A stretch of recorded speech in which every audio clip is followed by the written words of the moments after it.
power politics BTC नि power BTC आव बेसेबां गोहो दङ आरो बेसेबां गोहो गैया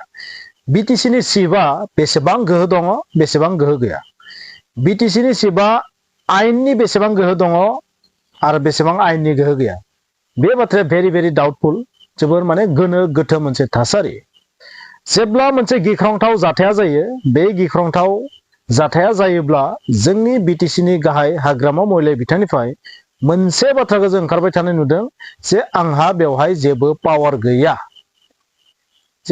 गैया नाथाय जेब्ला मोनसे समाव सीईएम आरो चिफ बे मोननै सोदोबखौ लानानै गोहोनि जेब्ला दान्थे बिदान्थे जादोंमोन बै समाव बुंदोंमोन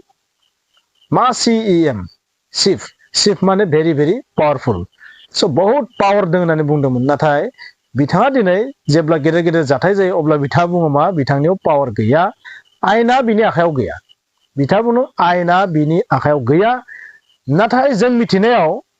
बीटीसी आ मा मोनसे गोहो दङ आयेन बानायनो हानाय गोहो दङ बे आयेनखौ जुदि गभर्नरा जुदि एक्सेप्ट खालामबा बे आयेन जानो हायो खारन बेवहाय काउन्सिल दं बे मोनसे काउन्सिल बीटीसी आ मोनसे काउन्सिल नङा होमबा लास्टआव सी दङ सी मीन्स काउन्सिल माने मा काउन्सिलनि मिनिंआनो फिसा फिसौ आयेन बानायनो हानाय बेखौ बुजियो होननानै आं सानो आरो बेखौ माने हायो स' बेहाय आयेन बानायनाय गोहो दङ नाथाय बे आयेनखौ एक्सेप्ट खालामनांगोन सोर गभर्नरा एक्सेप्ट खालामबा जायो नाथाय दिनैसिम जों बेबायदि जेबो आयेन बानायनाय नुवाखै बीटीसी निफ्राय बेनिखायनो गोबां मानसियानो सानना लायो बीटीसी नियाव बेबायदि जेबो पावार गैया बा माखासे बिथिङाव पावारा दाबो बीटीसी नाव गैया बेबायदि जों सानो आरो गोबां जेरै हाग्रा बिफाननि बाथ्रा बुङोबा हाग्रा बिफाननि जेबो पावार गैया बीटीसी आव बा गुबुन गुबुन माखासे बिफान दङ बेफोराव माने पावार गैया बेबायदि सानो आरो नाथाय आंनि बुजिनायाव जायखौ नोंथाङा बिखानि थैखौ दै खालामनानै माखासे मानसिनि बलिदान होनानै जिउ दान होनानै बिनानै लाबोबाय बै हा दखरखौ आरो बेहाय खुंथाय गोहो मोनबाय जेराव नोंथाङा खुंथाय गोहो दङ नो डाउट पुलिस प्रशासना नोंथांनि आखायाव गैया बेखौ जों बुजियो नाथाय बिनि ओंथिया बे नङा जे एकदम जिर' पावार बेबायदि नङा नोंथाङा 100% पावार गैयाबाबो नोंथाङा बेनि मेडिएटरथ' जानो हायो नोंथाङा बीटीसी नि गासैबो खैदां खैफोद गासैबो जेंना जेंसियाव सबसे प्रोएक्टिव जानानै बाहागो लाखाथारनांगोन आरो बेबायदि बाहागो लानायनि बिबाना बिथांनिनो आरो बेनो बिथांनि पावार आरो नोंथांनि जायगायाव जुदि माबा मोनसे जाथाय जादोंबा प्रोएक्टिभलि नोंनो मावनांगोन आरो आसाम सरकारा नोंथांखौ जास्ट हेल्पसो खालामगोन खारन जायखौ नोंथाङा बिखानि थैखौ दै खालामनानै दिनै लानानै फैदों जायनि नों दिनै राजा महाराजा बै जायगायाव नोंथाङा पावार गैया होननानै बुङोबा आइ डोन्ट बिलिभ आं बिसासखौनो खालामा बेखौ बर' मानसि हिसाबै आं फोथाया जे हाग्रामा महिलारिनियाव पावारा बहुत दङ बिथाङा गोसो खालामबा बहुत खामानि मावनो हायो आरोबाव मोनसे प्लास पइन्टआ जाहैबाय मा आसामनि जारिमिनाव नायोबा बीटीसी काउन्सिलनिफ्राय जायफोर एमएलए आनो जा जियानो जा बैसोरो मा जायो आसामाव इलेक्सन जायोबा मा जायो फेक्टर जायो सरकार दानायाव फेक्टर जायो जाय काउन्सिला आसाम सरकारखौ दानायाव विधानसभा इलेक्शननिफ्राय देरहानाय टीमनि जि सरकार दानायनि फेक्टर हिसाबै खामानि मावनो हायो बै काउन्सिला एसेबां दुरबल बोरै जानो हायो जाया आरो बीटीसी नि माखासे दफाफोरखौ नायोबा बिनि रुल्स रेगुलेशनखौ नायोबा बेवहाय बहुत पावार दं होननानै आं सानो नोंथांमोना मा सानो आं मिथिया आरो हिमन्त बिश्व शर्मा बिथाङा बुंदों मा बीटीसी आव आंहा जेबो पावार गैया गोबां बिथिङाव बिहा पावार गैया बे बीटीसी नि आखायाव मात्र जुदि पुलिस नांगौबा बेखौ आं होनो हायो पुलिसनि मदद जुदि नांगौबा बेखौ आं होनो हायो बेनिफ्राय नोंथांमोना मा बुजियो दिनैनि थासारियाव मोनसे बै पावारखौ लानानै आंहा पावार दं पावार आमुगनिसो पुलिसनि आखायाव गैया न' पुलिसनि आखाया बिथांनियाव गैया बेखौ सबबो मिथिगौ बीटीसी सुक्ति जानायनिफ्रायनो मिथिगौ पुलिसा बिथांनि आखायाव गैया नाथाय बिनि ओंथिया बे नङा जे गासै बिथाङाव बिथांनि पावार गैया पुलिसनि हेल्पखौल'सो बिनांगौ बाखिखौथ' बिथाङानो मेनेज खालामनांगोन ना नङा होमबा बे जायगानि बिथाङानो मुरब्बी बिथाङानो गासै मेनेज खालामनांगोन आरो बे मेनेज खालामनो हानायानो बिथांनि पावार जाय पावारखौ लानानै सीईएम आरो चिफ बे सोदोब मोननैखौ लानानैनो गोबां दान्थे बिदान्थे जादों मानसिफोरनि गेजेराव अथ'स' सीईएम आनो चिफ आनो सीईएम बेनो रियेलिटि जोंनि बुजिनायाव नङाबो जानो हागौ नाथाय जों दिनैसिम जि बुजिदो जोंनि बुजिनायाव मोननैबो मोनसे बुस्थुआनो बेखौ लानानै जेसेबां दान्थे बिदान्थे जादोंमोन आरो दिनै बिथाङा पावार गैया होनना बुङोबा एथ' बिराद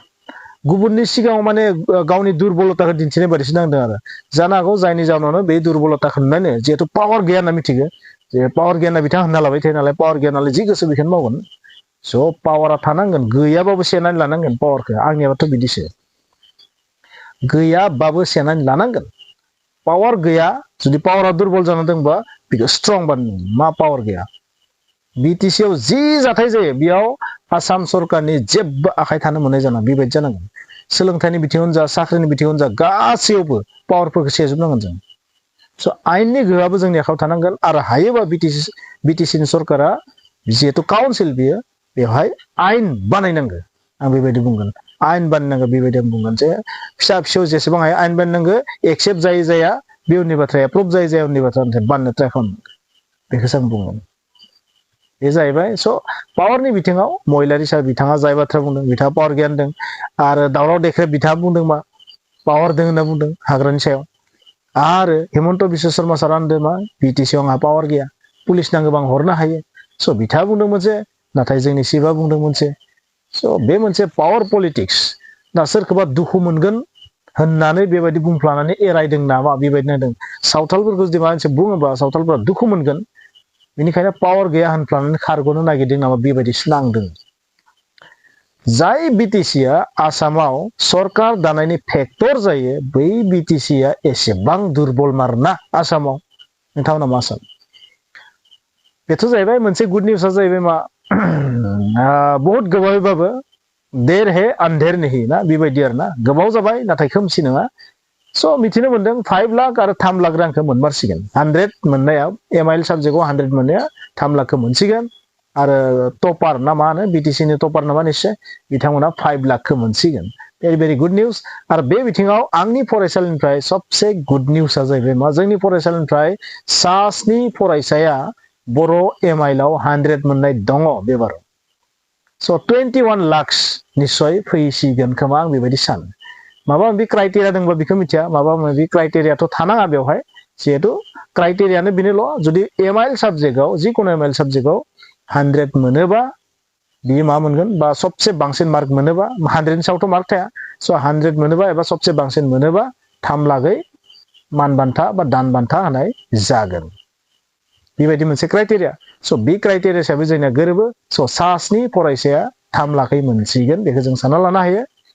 जानो हागौ गोबां डिसिसन लानांगौ जादों बिथांमोना गोबां सावरायनायनि गेजेरजों एबारथ' बहुत गोबां खमसे खम 10 कौटि 15 कौटि थांनो हागौ बिथांमोननिया बा 10 कौटिनि खाथि खाथि थांनो हागौ स' एसेबां कौटि रांखौ बोरै बिलाइगोन बेबायदि सानदोंमोन खोमा बेनिखायनो गोबाव सम बिसोर डिसिसन लानो हायाखैमोनबो जानो हागौ नाथाय जोबनायाव बिथांमोना फाइनाल डिसिसन लाबाय थांखि लाबाय नाथाय बेबायदि जुदि थांखि लायामोनबा बेयो सबसे गिदिर ब्लान्डार मिस्टेक अपमानजनक जागौमोन बिथांमोननि थाखाय बिपिएफनि थाखाय आरो दा थानाय सरकारनि थाखाय अपमानजनक जागौमोन आरो